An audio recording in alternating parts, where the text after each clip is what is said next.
कहानी के शुरुआत में हमको एचा नाम की एक लड़की को दिखाया जाता है, जिसको ख्वाब में एक लड़का नज़र आता है। और जब वो उसे देखती है तो उसे अच्छी फीलिंग आती है। लेकिन दरअसल में वो एक जिन होता है जो इस लड़की पर हावी हो चुका था। वो इसके साथ हर एक चीज़ करने लगा था, क्योंकि वो जिन इसके मोहब्बत में पागल हो गया था। रिचा जब अपने हस्बैंड को देखती है तो उसे अच्छा भी लगता है, लेकिन उसे ये टेंशन भी थी कि मेरा हस्बैंड जॉब से बहुत ज़्यादा लेट आता है। तो वो अपने हस्बैंड से कहती है कि हर एक चीज़ अपनी अपनी जगह पर रखना। उसका हस्बैंड ऐसे ही करता है और हर एक चीज़ अपनी अपनी जगह पर रख देता है, लेकिन जो जिन था वो हर एक चीज़ को इधर उधर कर देता है ताकि इन दोनों की आपस में लड़ाई हो जाए। और वो ऐसा ही होता है, इन दोनों की आपस में लड़ाई हो जाती है किसी बात पर। और उसका खावन जो था वो घर से चला जाता है। तो रिचा जो थी वो अपने दोस्त से बात कर रही थी और उसे कह रही थी कि मेरे और मेरे हस्बैंड के बीच में दूरियां बढ़ती ही जा रही हैं। तो उसकी दोस्त उसे कहती है कि तुम आज रात अपने हस्बैंड के लिए बिल्कुल तैयार होना, ताकि वो तुम्हें देखे तो उसे अच्छा लगे। फिर उसके बाद दिशा का जो हस्बैंड था वो भी अपने सीनियर सीनियर सिक्योरिटी गार्ड से कहता है कि आजकल मेरी अपनी बीवी के साथ ताल्लुक़ कुछ अच्छे नहीं हैं। दिन ब दिन ख़राब होते जा रहे हैं, हम आपस में झगड़ा कर रहे हैं। तो उसका दोस्त उसे कहता है कि तुम अपनी वाइफ से अच्छे से बात करो और गुस्सा ज़्यादा ना करो। और रिचा रात के टाइम पर अपने हस्बैंड के लिए बहुत सच सच सवर के घर पे बैठी हुई थी। जैसे ही उसका हस्बैंड उसके पास आता है तो वो दोनों आपस में प्यार भरी बातें करते हैं और बहुत क्लोज आ जाते हैं। रिचा ख्वाब देखती है और ख्वाब में रिचा ये देखती है कि वही आदमी रिचा से कहता है कि तुम मुझे छोड़ के नहीं जा सकती, तुम सिर्फ मेरी हो, तुम मुझे छोड़ के नहीं जा सकती। और रिचा इधर उधर भागती है और वो जो जिन था वो रिचा के पेट के ऊपर एक फूल भी रख देता है। जब रिचा उठती है तो वो देखती है कि वो फूल एक बेड पे पड़ा हुआ था और उसका हस्बैंड एरियल नीचे अपनी वाइफ के लिए खाना बना रहा था। तो जैसे ही रिचा नीचे आती है तो वो दोनों अपनी ज़िंदगी की नई शुरुआत करते हैं और दोनों बहुत प्यार से रहते हैं और दोनों खाना खाते हैं। फिर उसके बाद रिचा और उसका हस्बैंड काम के लिए निकल पड़ते हैं। तो रिचा जैसे ही अपने काम करने वाली जगह पे जाती है तो वो देखती है कि जो पूल उसके घर पे पड़ा हुआ था वो पूल अभी उस जगह पर ही था।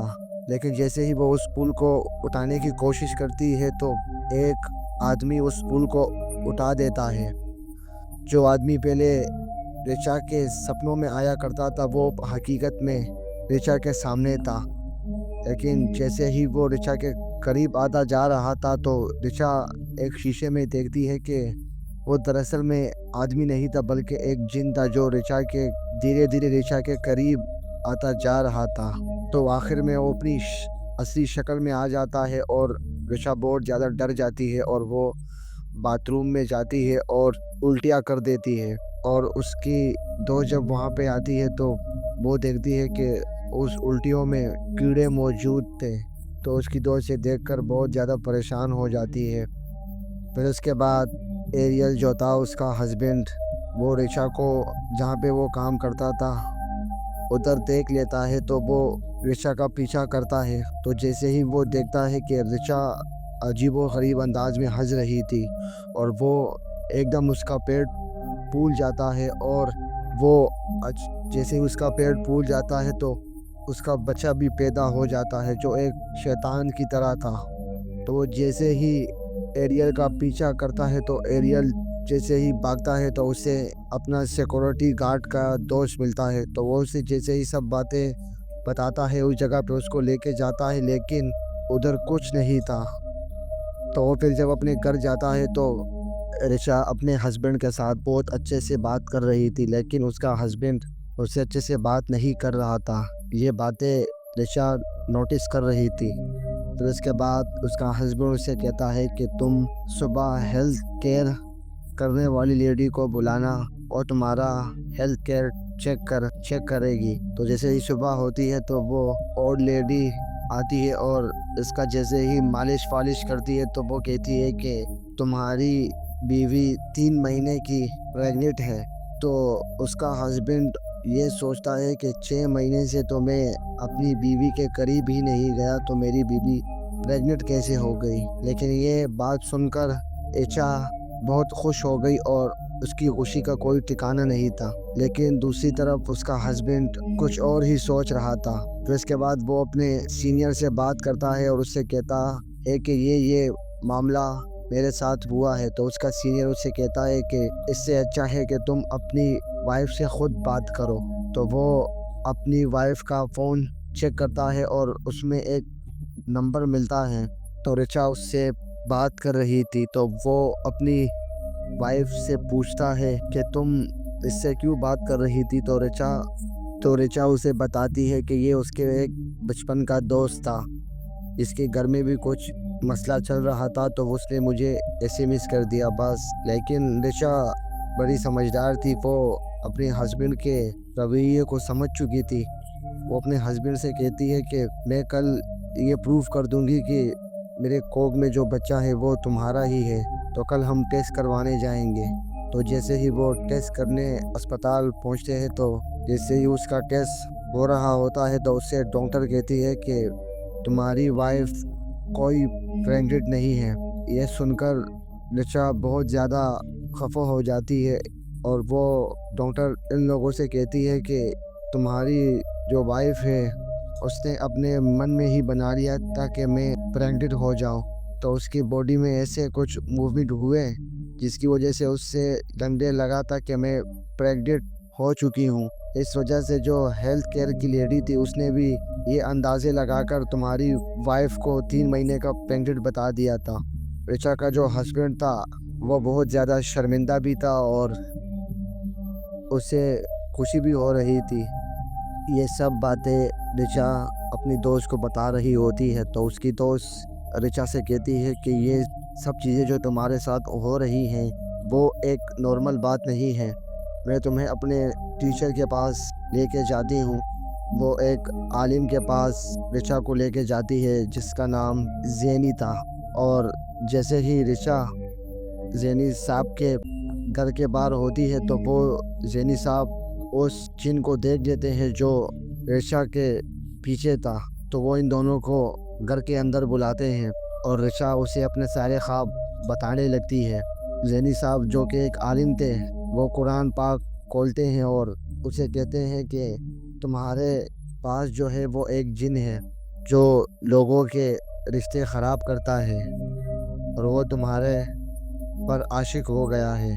और वो रिचा ज़ैनी साहब को बताती है कि मैं प्रेग्नेंट भी हूँ। तो ज़ैनी साहब उसे कहते हैं कि तुम कोई प्रेग्नेंट नहीं हो, तुम्हें जो ख्वाब आ रहे हैं दरअसल में वो जिन तुम्हें दिखा रहा है। तो फिर इसके बाद उसकी जो दोस्त थी वो रिचा के साथ कुछ देर बैठती है। लेकिन जैसे ही रिचा सो जाती है तो वो जैसे ही अपने घर के लिए रवाना हो जाती है तो वो देखती है कि रोड पे एक बिल्ली होती है। तो वो उस बिल्ली को साइड पे कर देती है। लेकिन जो जिन था वो बहुत ज़्यादा गुस्से में था, बड़ी बेदर्दी से मार देता है। लेकिन ये जो सब मनाजिर हो रहे थे तो रिचा उसे अपने ख्वाब में भी देख रही होती है। जैसे ही रिचा अपने ख्वाब से उठती है तो वो बाहर निकलती है तो बाहर बहुत सारे लोग जमा हुए होते हैं और चीखों पुकार होती है। तो वो जैसे ही देखती है तो उसकी दोस्त वहाँ पे मरी पड़ी होती है। ये देखकर रिचा बहुत ज़्यादा रोती है और अपनी दोस्त की मौत का जिम्मेदार खुद को समझ रही होती है। फिर इसके बाद उसका शौहर भी आ जाता है और वो भी ये देखकर बहुत ज़्यादा इमोशनल हो जाता है।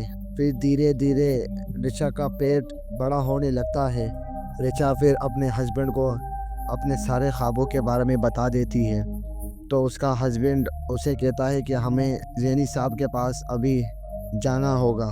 तो जैसे ही वो ज़ैनी साहब के पास जाती हैं तो ज़ैनी साहब अपना इल्म ज़ैनी साहब कुरानी आयत पढ़ते हैं और उस जिन को काबू करने की कोशिश करते हैं।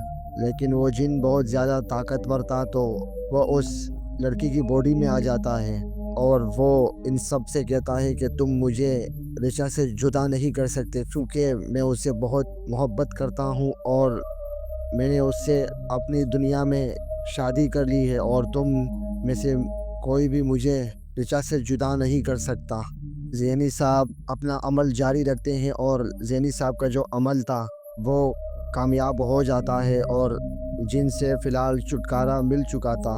लेकिन ज़ैनी साहब इन दोनों को 14 दिन का अमल देते हैं और इन दोनों से कहते हैं कि इन सारे आयात को पढ़ते रहो और बस इन सारी आयात को तुम पढ़ते रहो, इन आयात को कभी नहीं छोड़ना। तो जैसे ही वो इन सारी आयात को ये लोग पाबंदी से पढ़ते हैं तो वो जिन इनके आसपास भी नहीं भटकता और इन दोनों की ज़िंदगी अच्छी हो जाती है और रिचा को ख्वाब भी आने नहीं लगते।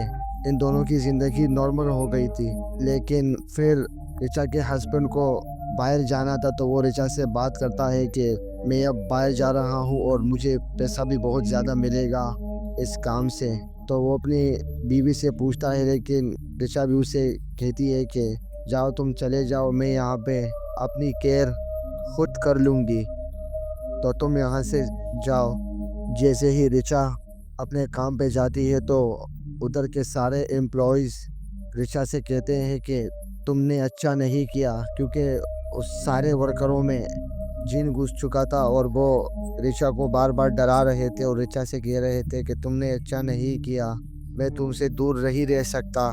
रिचा ये सब सीन देखकर बहुत ज़्यादा डर गई थी। उसने अपनी बहन को भी सब कुछ बता दिया था और अपने हस्बैंड को भी फ़ोन पे सब कुछ बता दिया था। फिर उसका हस्बैंड उसकी बहन से कहता है कि तुमने रिचा को सोने नहीं देना है क्योंकि अगर रिचा सो गई तो वो जिन तुम्हारे पर भी हमला कर सकता है। तो वो अपनी बहन को जगाने की बहुत कोशिश करती है लेकिन बातों ही बातों में उसकी बहन सो जाती है और उसकी बहन उसको हिलाने की भी कोशिश करती है लेकिन उसकी बहन नहीं उठ पाती है। फिर उसके बाद जिन उसकी बहन के ऊपर हमला कर देता है और उसकी बहन को इधर-उधर मारता है और उसकी बहन बेहोश हो जाती है। फिर उसके बाद अचानक से रिचा का पेट फूल जाता है और जैसे ही रिचा उठती है तो अपने पेट पे मुक्के मारती है और एक लोहे की चीज़ उठाती है और अपने पेट के अंदर घुसाने की कोशिश करती है ताकि अंदर जो भी बच्चा हो वो निकल आए, लेकिन वो ये सब में नाकाम हो जाती है। फिर उसके बाद उसका हस्बैंड भी आ जाता है और वो सब इसे ज़ैनी साहब के पास ले जाते हैं और इसे एक चारपाई के साथ बांधा हुआ होता है रिचा को। और ज़ैनी साहब के साथ और भी बहुत सारे लोग थे जो अमल कर रहे थे और जैसे ही ये लोग अमल कर रहे होते हैं तो रिचा जिनों की दुनिया में चली गई थी और वो जिन से कहता है कि तुम मुझसे दूर नहीं जा सकती, मैं तुमसे बहुत प्यार करता हूँ। तो रिचा उस जिन से इधर-उधर भागती है तो वो जिन गुस्से में आ जाता है और जैसे ही वो रिचा को पकड़ता है तो रिचा इस दुनिया में भी जाग जाती है और उसकी चारपाई भी ऊपर उठने लगती है। तो जैसे ही अमल तेज़ होने लगता है तो वो जिन ज़ैनी साहब को भी डराता है लेकिन ज़ैनी साहब बिल्कुल नहीं डरते और जैसे ही अमल चल रहा होता है तो वो जिन की ताकत जो थी वो बिल्कुल कमज़ोर होती हुई जा रही थी। तो जो बेड ज़मीन में था वो अब नीचे आ चुका था और उस जिन ने भी रिचा को कस के पकड़ लिया था। तो उसका शौहर उसके पास आता है और वो उसके कानों में वो अमल दोहराता है जो ये सब दोहरा रहे थे। तो उसको ये सुनाई दे रहा था उधर कि उसका हस्बैंड उसे कह रहा है कि मेरे पास आ जाओ, रिचा मेरे पास आ जाओ, और उसको ये अमल उस दुनिया में भी सुनाई दे रहा था। वो जिन बहुत कोशिश करता है लेकिन अमल के सामने वो जिन बिल्कुल बेबस हो जाता है और रिचा आखिरकार उस जिन के चंगुल से छूट जाती है और अपने होश में आ जाती है। उसके बाद हमें 6 साल का आगे का वक़्त दिखाया जाता है जिसमें रिचा के 2 बच्चे भी हो गए थे और वो बाहर खेल रहे थे। तो जो जिन था वो अभी भी रिचा के पास तो नहीं आ सकता था लेकिन रिचा के घर के बाहर अभी भी था वो जिन। फिर उसके बाद हमें बताया जाता है कि ये जो कहानी थी ये असल में एक सच्ची कहानी पर ये स्टोरी बनाई गई थी। इसी के साथ ये कहानी यहीं पर ही ख़त्म हो जाती है।